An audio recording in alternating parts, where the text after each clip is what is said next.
Viscous, rayon, mode எல்லாமே similar மாதிரி sound ஆகுது. ஆனா there is a small difference. Rayon is like the big umbrella. Natural source இருந்து chemical மூலியமா develop பண்ண fabric. Under these, viscous and modal come as types. Viscous is simply a soft, breathable fabric which has a feel like cotton.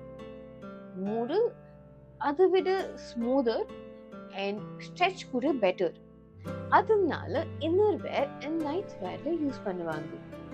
So சிம்பிளா சொல்றது viscose, rayon, modal எல்லாமே wood pulp based fabric, and in that modal is the premium range. Still confused about fabrics? Sanghvi Enterprises க்கு DM பண்ணுங்க and we'll be happy to help.